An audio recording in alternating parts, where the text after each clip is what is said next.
So you stayed in high school, graduated. Yeah. And then what'd you do? Did you go right to LA? No. So You just got so excited. well, I was like, or nervous or something. This is another like small chunk in there. I was like, I don't know how deep we're going, but I graduated high school, so I went to the convention twice. Okay. So I went the first year. Obviously, reigning champ. Got to defend your title. Listen, the first year I did really well, but the second year I won, so I skipped over the first year. Right. So I was like, the second year I kind of knew what I was doing. I knew what to wear. You had a feel for it. Yeah. So the second year I go and I like do the whole thing, and I get interest from a manager, or she was an agent at the time, right, here in LA. Okay. And she's like, can you move here? Like after you graduate, what are your plans and stuff? And I was like, well, after I graduate, I'm gonna be moving somewhere. And she's like, well, what do you mean? And I was like, well, I'm gonna be going on a mission.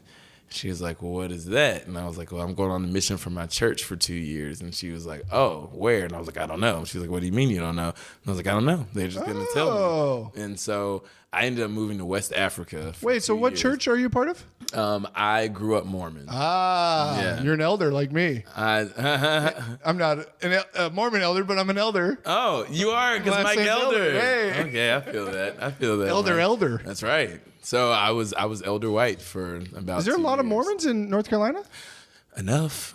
Yeah. Interesting. A lot of black Mormons. No. But yeah, you got that locked down. Yeah, I got it. So you went to West Africa? I did. I lived in Ghana. That's amazing. Yeah. And don't you just like help out other people while you're doing that or something? So it's a proselyting mission. So basically what we were doing is like we would go kind of door to door, bother people. I don't know. Maybe the Mormon church is going to come and be like, that guy bothering people. I was like, we are bothersome though. And I was like, we were bothersome, but we were bothersome to those that didn't want to hear about it. Right. But, Africa is such a religious place that like talking about God in general, somebody's going to listen to you. So there was plenty of people to talk to regularly. Yeah. And it was such a crazy, hard experience, but such a rewarding experience that definitely geared me up to live in Los Angeles, because I can pretty much live through a whole bunch of shit.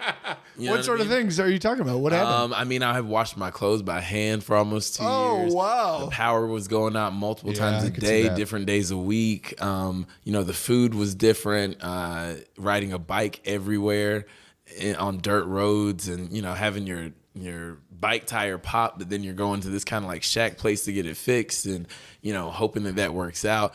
Different languages, different types of people, everybody's black, and I'm just like, what? Like, what? Like, do people know? You know what I mean? Like, it was so rare to grow up Mormon and be literally the only black person at church, right?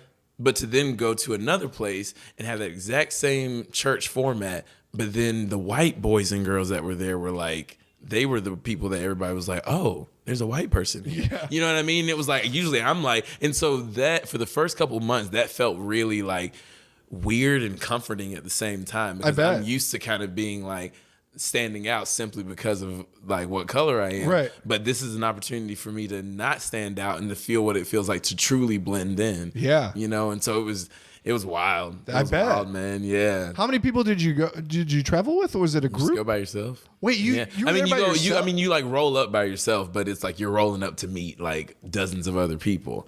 You know what I mean? But we all kind of come into this alone. Okay. And then meet one another, and then you are assigned a companion, and then you and your companion live together.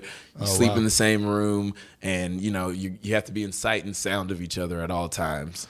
Are you supposed to do that? Sorry, I'm kind of naive to the Mormon faith. Are you supposed to do that before college, right? Or you can do it after, or before? Yeah, you're supposed to do it before. So like originally, the age was 19 that you go. So you go from 19 to 21, and I think for girls it used to be like you had to be 21 to go. Okay. But for guys it was 19 to go.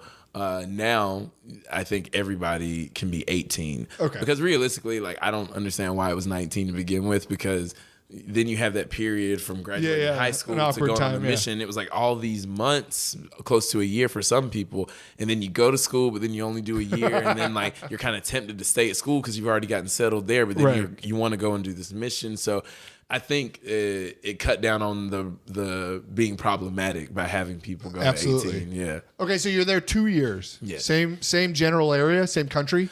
Same country, yeah, but you go to different areas within that country. So then you come back to North Carolina? Then I came back to North Carolina, and about 3 weeks after that, I moved to LA. Wow, that quick. You knew. My mom was like, bye.